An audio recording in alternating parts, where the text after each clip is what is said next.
Howdy, and welcome back to our Devlog series for Tenderfin, a Western-themed deck-building strategy game. This time we're going to have a more direct look at the gameplay of Tenderfin, and highlight some of the game's key mechanics.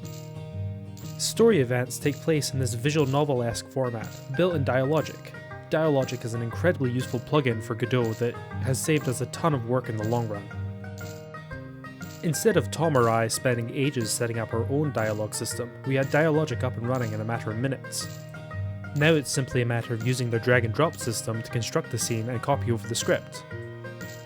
Things like the history, the built-in glossary and highlights, and the skip button might have taken days for us to properly put together and get to a professional standard.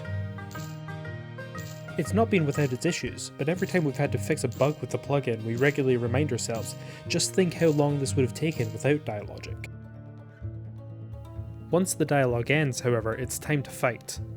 The fight will always begin with the objective screen, showing the player what needs to be accomplished to win. This example fight is super straightforward, just defeat all of the enemies to win. At the start of the player's turn, they draw 6 cards, each color-coded by character. This level only has Tenderfin and Connie cards, who are purple and yellow respectively. By left-clicking on Tenderfin, we can see his available movement area. Characters may only move once per turn by default. Let's move Tendy and Connie forward. By holding Alt, we can get a better look at a card. In the top right, we can see the card's exert value. This is the amount of stamina you will receive if you discard it.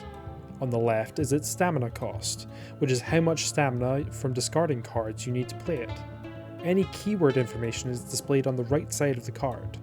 In this case, the cure keyword allows us to restore an ally's health. Above the main body of text is the card's range and target information. To demonstrate, by holding right click on a card we exert it for its exert value, allowing us to play a card. We'll play Pocket Sand, smoking the tile that Connie is on and giving her protection from being targeted, and end our turn. The bandits aren't in range either. Back to our turn. By left clicking on a unit we can bring up the full unit display, showing the unit's total health, grit, cover status, and in the case of enemy units, any abilities they have. Basic bandits can only shoot, but underbosses can put mark on an ally, making them take more damage from attacks. 2 can play at that game though. By playing I'm Calling You Out, we can also mark an enemy. Plus, thanks to the quick draw effect, which gives us bonus effects for playing the card first in a round, it also deals damage. Moving ahead a little, we can talk about card draw effects. Each ally has a unique condition they can trigger once per round to draw an additional card. Those bandits are getting a little too close for comfort. Connie moves back, then plays her Scatter Among the Willows card to gain extra movement. By moving 5 tiles in a round, she triggers her draw effect and draws an additional card. We'll play that card and draw another card. Perfect! By playing Tenderfin's Shoot card, we can take down our first bandit and trigger his draw effect. Whenever Tenderfin defeats his first enemy each round, you draw a card. This is one of the ways we incentivize play in our game. We want Tenderfin to be fast and aggressive, so he's rewarded for taking the kill. On the other hand, Connie wants to keep her distance, supporting and picking off enemies from afar. Let's take a little break and hear from our creative director.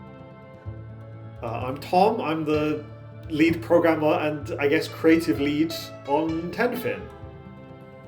The idea for Tenderfin came from a million different places. Like mechanically, I thought I was super clever for coming up with a blend of genres that it turns out that other people who are smarter than me had already thought of.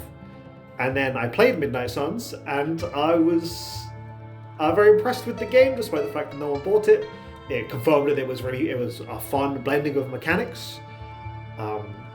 Yes, Vrango is a massive inspiration for Tenderfin specifically, but the more I work on Tenderfin, the more I realize that it may have been a piece of media that may be a core part of my identity and the aesthetics that I enjoy in all media. And it's become a linchpin of my personality in a frightening way. So, coming up with the ideas for the characters for the demo, we sort of knew we kind of vaguely wanted to fill the sort of tank DPS healer roles as loosely as they exist in Maya's, Tenderfin and Connie respectively. The characters were sort of given personalities first, and then we tried to come up with things that would be sort of thematically coherent with what those characters do, or what they would like, or how they would interact with a fight, with a shootout. Have there been any challenges with implementing the game so far? Yes, there's so many of a variety of severities and annoyances, but there's been none that have stood particularly as roadblocks. It's just been a lot of things where I've had to say to everyone else, hey, I'm going to do this, and it's going to be good once it's done, I promise, but it's going to take me 6 weeks to do, and everyone has to just sort of smile and be okay with that. Because these sort of tangly coding problems that I mostly encounter sort of get done at the rate they get done, which is the speed of my ability to figure them out. My favourite character is Sunshine Pearl. I think her design is delightful. I love her bear hat, and I'm really excited to make all the cards for her. The part of the game I am most excited for is for it to be done, so I can play it instead of make it. I'm excited to make all the characters and in the mechanical entities, make all the cards, and then get to deck build with all the cards that I've made. And making them is just a means to the end, and I'm excited for other players to experience that too, but mostly I'm just excited for myself. Thanks, Tom. Moving on to a different battle, this time a boss fight against the bandit leader Razor Sharp Roscoe, there's a few more things to highlight. As you can see, Roscoe has more varied abilities than the standard bandit and much more health. Additionally, we have the third member of our party, Sheriff Myers. Fights in Tenderfin always contain a maximum of 3 posse members. Sheriff is a tanky close-range fighter, making use of cone attacks at short range and buffing himself with Grit. Grit is like a shield that absorbs incoming damage. Tenderfin has a mark stack from an underboss and a bleed stack from Roscoe. This means he'll take extra damage at the start of his turn, and it's going to hurt. In this fight, you only need to kill Roscoe to win, but if you don't deal with the underbosses, those mark stacks will keep adding up. Roscoe will also throw down smoke to cut off sightlines and force your units to take knives to the face if they want to damage him.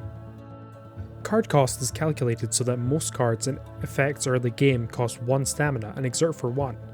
The exception is each character's 5-cost card. This is a big, powerful effect that will require you to exert most of your hand to be able to play. Tenderfin's 5-cost card is Town Ain't Big Enough. It deals 10 damage and if quick drawn, stuns the enemy as well. With 11 health left and 1 mark, Roscoe is ready to be defeated for good. Go for it, Tenderfin!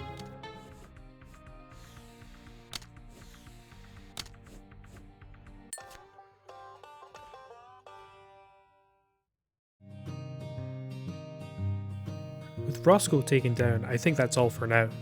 I hope you enjoyed this devlog and learned a lot about how our game works. We're almost ready to release our demo to the public, so be sure to follow us on Blue Sky for the announcement. Well, that's all from me. Until next time, safe travels.